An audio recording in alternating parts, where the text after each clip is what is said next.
যারা তোষামত করতে পারবে তারাই তো নেতা। এখানে কি আছে শৃঙ্খলার? ববি হাকিমই মুসলমান না, হাফ হিন্দু হাফ মুসলমান। আমি বলছি, কল্যাণ বন্দ্যোপাধ্যায় তো উনি নিজে অনেক বেশি শক্তিশালী, তো ওনাকেও 2 লাখ টাকা দিলে আমার পক্ষে কথা বলানো যাবে। দল কোনো পরিবর্তন করব না। দল যদি আমাকে বের করে দেয় তখন আমি নির্বাচনের বাইরে থাকবো না, এটুকু আপনাকে বলতে।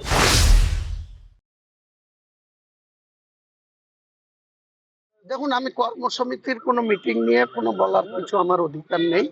আমি কর্মসমিতির মেম্বারও নই, কর্মসমিতির কোনো ধারে কাছেও নেই। ওনার কর্মসমিতিতে যারা মেজরিটি মেম্বার বা যারা উপস্থিত সদস্য, তিনারা নেত্রী যা বলেছেন সেটা তিনাদের পক্ষ থেকে প্রেসে এসছে, মিডিয়ায় শুনেছি।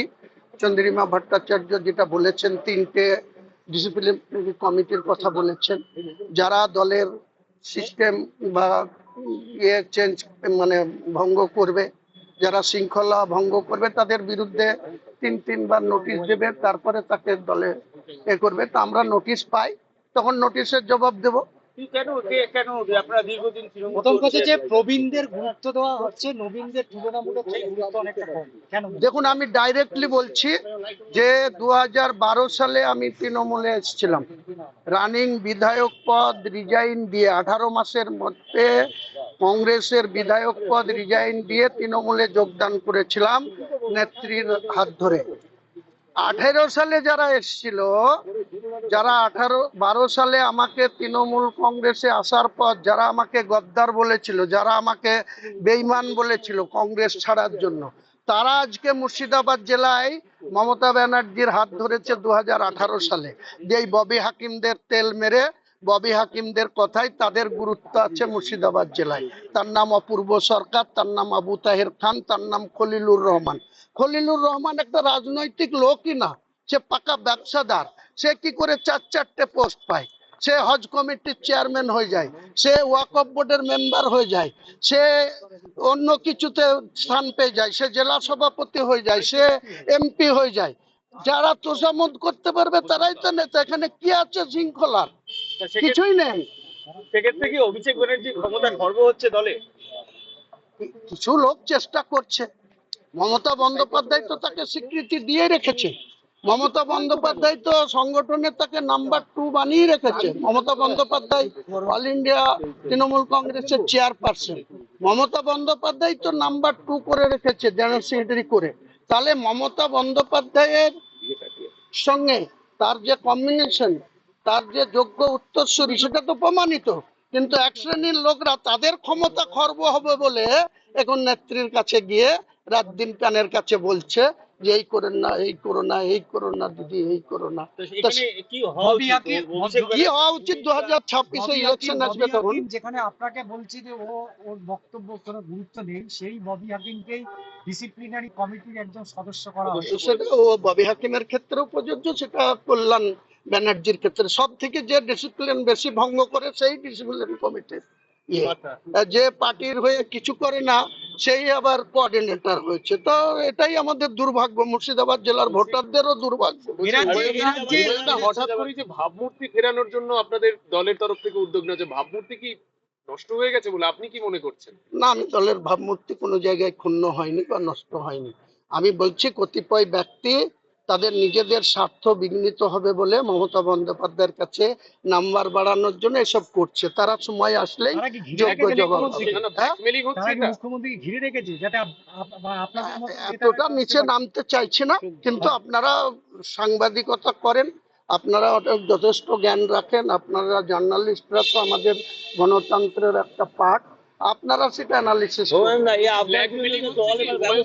আপনি যেসব মন্তব্য করছেন, দল তো এবার ব্যবস্থা নিয়ে নেবে। ঠিক না, 3খানা শৃঙ্খলা রক্ষা কমিটি হয়েছে, হোক না। আমরা দলের তো আমাদের কোনো গুরুত্ব নাই। ববি হাকিমরাই তো বলছে হুমায়ুন কবিরের কোন কে যে কথা বলা। এখানে কল্যাণ বন্দ্যোপাধ্যায় তো বলছে যে হুমায়ুন কবির কে কথা বলা। তাহলে আমার বিরুদ্ধে আমার কথা বলারই যখন জায়গা নাই, দলেরই যখন কেউ নয়, তাহলে তাকে আবার শৃঙ্খলা কমিটির কোনো নোটিশ করার সুযোগ আছে বলে তো আমার জানা না। তাহলে আপনি কি বলতে চাইছেন যারা রক্ষা কমিটি নিয়েই আপনি প্রশ্ন তুলছেন? নিশ্চয়ই, কারণ আমাদের শৃঙ্খলা রক্ষা কমিটি কাদের জন্য? যারা শৃঙ্খলার সাধনের মধ্যে যাদের রাখা হবে, তারাই তো শৃঙ্খলার বাঁধনের যদি ইয়ে করে, ভঙ্গ করে, তাহলে তার বিরুদ্ধে স্টেপ নিতে হয়। কল্যাণ বন্দ্যোপাধ্যায় বলেছে হুমায়ুন কবির কথা বলার কেউ নেই, ববি হাকিম বলেছে হুমায়ুন কবিরের কথার কোনো গুরুত্ব নেই। তাহলে আমরা প্লেন একটা লোগো দিয়েছিল, ফর্ম বি দিয়েছিল, আমরা মানুষ ভোট দিয়েছে, আমরা জিতে গিয়েছি, তাহলে আমাদের কথার কোনো তো গুরুত্ব নেই।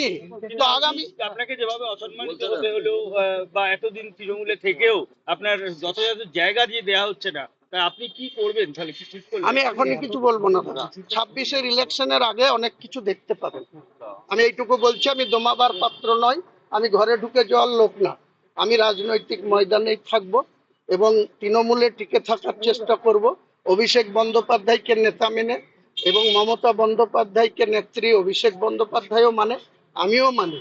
কিন্তু মমতা বন্দ্যোপাধ্যায়ের আশপাশে যারা স্বার্থন্বেষীরা বসে আছে, তারা কতদিন টিকে থাকবে সেটা দেখতে হবে। তার প্রভাব 26-এ পড়তে পারে বলে মনে হয়? সেটা তো ভবিষ্যৎ কথা বলবে। হুমায়ুন দা, সেটা হচ্ছে এই যে কালকে যে কমিটি গঠন হয়েছে তার দুজন সদস্য হুম, ববি হাকিম এবং কল্যাণ বন্দ্যোপাধ্যায় হুম।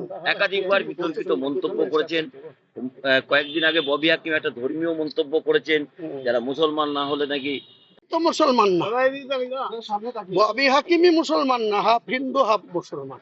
আমি বলছি উনি প্রমাণ করুন তো যে উনি ফুল মুসলমান, তো উনি আবার কি বলবেন মুসলমানদের সম্বন্ধে? আর কল্যাণ বন্দ্যোপাধ্যায় কল্যাণ বন্দ্যোপাধ্যায় তো উনি নিজে অনেক বেশি শক্তিশালী, আর আমি কোনো কাউকে পেশা নিয়ে আক্রমণ করতে চাই না। যে লোকদের 50,000 টাকা দিলে তার পক্ষে কথা বলানো যায়, তো ওনাকেও 2 লাখ টাকা দিলে আমার পক্ষে কথা বলানো যাবে।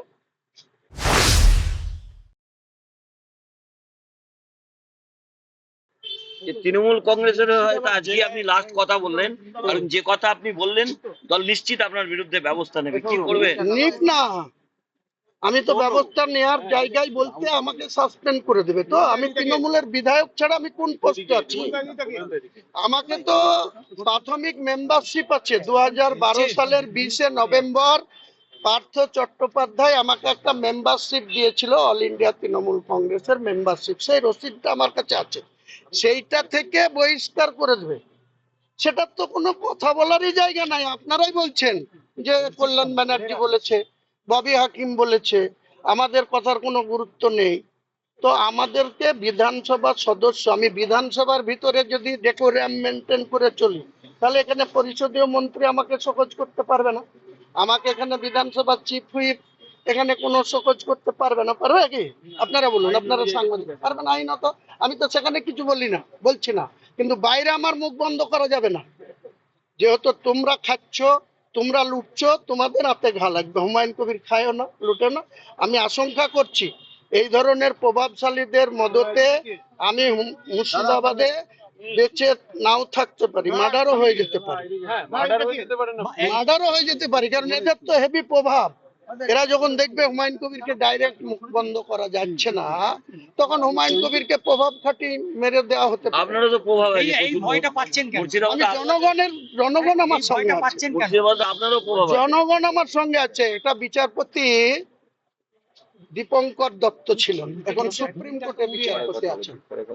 2016 সালে আমি যখন 74,200 ভোট পেয়েছিলাম, 210, তখন আমার সিকিউরিটি কেউ ছিল না।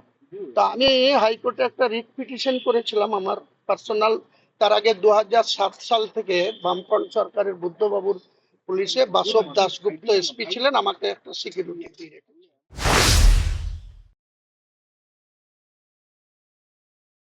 বোঝা যাবে। তা আপনি কি অভিষেক ব্যানার্জির সঙ্গে থাকবেন, না দল পরিবর্তনের কোনো ভাবনা? দল কোনো পরিবর্তন করব না। দল যদি আমাকে বের করে দেয়, তখন আমি নির্বাচনের বাইরে থাকবো না, এটুকু আপনাকে বলতে পারবো। নির্দলেও দাঁড়িয়ে যাবে। 100বার আমি তো বলছি, আমি দল কোনো পরিবর্তন করব না। আমি কোনো দলকে বিশ্বাস করি না, কারণ আমি বিজেপি দেখে এসেছি, 18 মাস বিজেপিতে ছিলাম। 2019 সালে বিজেপির পার্লামেন্টে ক্যান্ডিডেট ছিলাম। কংগ্রেস দলটা 30 বছর করেছি। এই অধীর চৌধুরীরা মুখে অনেক কথা বলে, কিন্তু এদেরও মানুষের কাছে আজকে রিজেক্ট হয়ে গেছে। সিপিএম যেমন রিজেক্ট হয়ে গেছে, তেমনি অধীর চৌধুরীর কংগ্রেসও। আচ্ছা, একটা লাস্ট প্রশ্ন, সেটা হচ্ছে আপনারা অভিষেক বন্দ্যোপাধ্যায়কে কিভাবে দেখতে চান আপনি? অভিষেক বন্দ্যোপাধ্যায়কে আমি কিভাবে দেখতে চাইলাম সেটা বড় কথা না। অভিষেক বন্দ্যোপাধ্যায়কে যে পশ্চিমবাংলার আগামী দিনে তৃণমূলের ভবিষ্যৎ সেটা তো মমতা বন্দ্যোপাধ্যায় আমাদের সামনে তুলে ধরেছে। এদিকে আপনি এই কথার জবাব নিন। মমতা বন্দ্যোপাধ্যায় যখন অভিষেক বন্দ্যোপাধ্যায়কে জেনারেল সেক্রেটারি করেছে, তখন কি আমাদের মতো বা কল্যাণ বাবুদের মতো বা অভিষেক বন্দ্যোপাধ্যায়ের মতো কোনো সাপোর্টলি করেছেন না? তিনি নিজে থেকে যোগ্য মনে করেছেন, তাই তাকে জেনারেল সেক্রেটারি করেছেন। আজকে কি এমন ঘটনা ঘটলো যে অভিষেক বন্দ্যোপাধ্যায়কে দমিয়ে রাখতে হবে, অভিষেক বন্দ্যোপাধ্যায়কে দাবি রাখতে হবে? কেন? কার স্বার্থে ঘা লাগছে? এই ভাইপোর মধ্যে কি কোথাও কি দূরত্ব বাড়ানোর কেউ চেষ্টা করছে? চেষ্টা তো করছেই, কিন্তু তারা সাকসেস হবে। মমতা বন্দ্যোপাধ্যায়ের আর অভিষেক বন্দ্যোপাধ্যায়ের কম্বিনেশনে আগামী বাংলা দীর্ঘদিন ক্ষমতায় থাকবে।